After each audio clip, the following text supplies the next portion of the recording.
The idea behind it was for everyone to come together in our community and beyond and really celebrate the animals in our lives and in a fun way. You can bring your animal with you to the event, try some local brews, and just have fun there, everyone together.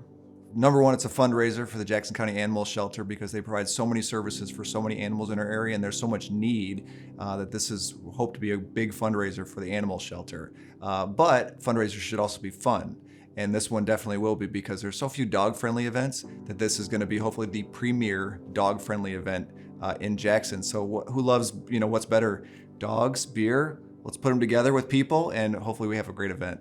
Well, Jackson, the dog, was actually the face of the animal shelter, and Lydia, the shelter director, she had him as a pup raised, and when you'd watch him walk around, and when I say ambassador, he truly was sort of inspiring to people. He was just so kind, and I just remember his big head, and unfortunately we lost him recently. And so the plan was he was going to be the ambassador at the event, but now he will still live on as the ambassador for the event, hopefully this year, our very first year, and then into the future. So, when we planned for the Bark and Brew, Jackson was our shelter mascot. So it made sense that he was going to go on the glasses. He's going on our t-shirts. But from the time we started planning to today, Jackson, he suddenly passed away from a rare brain tumor, and it happened really quickly. So not only, are we still holding this event finally after the delay, we also are, remembering Jackson, that he was such an important part of our shelter and in the community. So we're not only just having this day to celebrate, all the animals in the community, but really remembering Jackson on this day.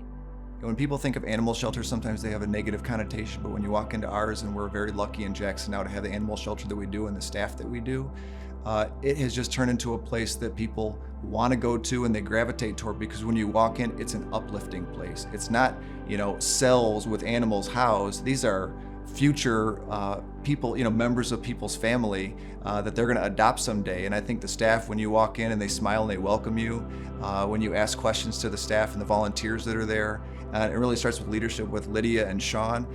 They bring everybody together to make sure that it's a great experience. Number one, for the animals, because if it's good for the animals and they're well taken care of, they're more adoptable, and then it's a great experience for the potential adopters who come in and visit. We see people come in sometimes just to visit. They can walk in and feel comfortable going, I'm just here to visit with cats. And we're good with that because that means it's a good experience for them. It's a good experience for the animals.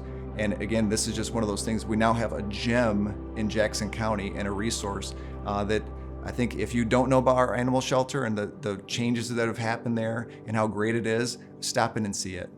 We see different stories every day. We never know what's coming through the door. There's times where people, they can't afford or don't have the time to get to Ann Arbor or to Lansing in an emergency.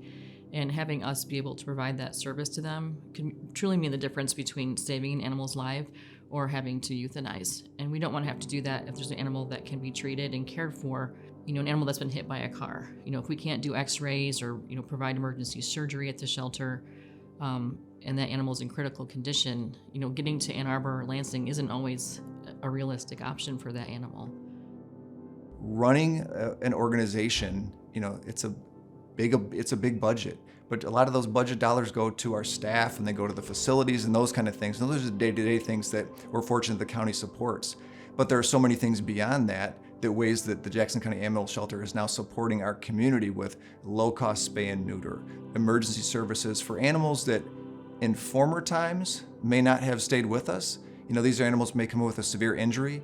These are dollars now that can go to care for these animals and bring them back. And then there are these, really heartwarming, it could be tearful stories that you hear about and go, here's an animal who may not have had a chance, who we gave a chance. And that's where these dollars will go to. Because when I picture these dollars, this isn't like to supplement a budget. These are dollars that are gonna go to the animals, to help the animals, to improve Jackson and our community. I'm super excited about the way things are going. I think getting to know people in the community and really trying to be there to help them. And I like the team effort. I like that, we have our employees that work in the shelter. We have our volunteers and our fosters that are also part of our team. But the community is just as much a part of this team in helping animals that are homeless as we are. It truly takes everyone that cares about these animals to come together and make a difference in their lives. We're looking for big impact on animals that maybe were not cared for, or through no fault of their own, end up at the shelter. And having everyone come together, that's what's going to change the lives of these animals. And I think having everyone at the Bark and Brew, that we can all celebrate the love we have for the animals in our lives, and also knowing that event, which we can kind of celebrate each other in our community, it's going to translate into helping the animals too. So it's a win-win, and I'm looking forward to celebrating that with everyone in Jackson that cares about animals.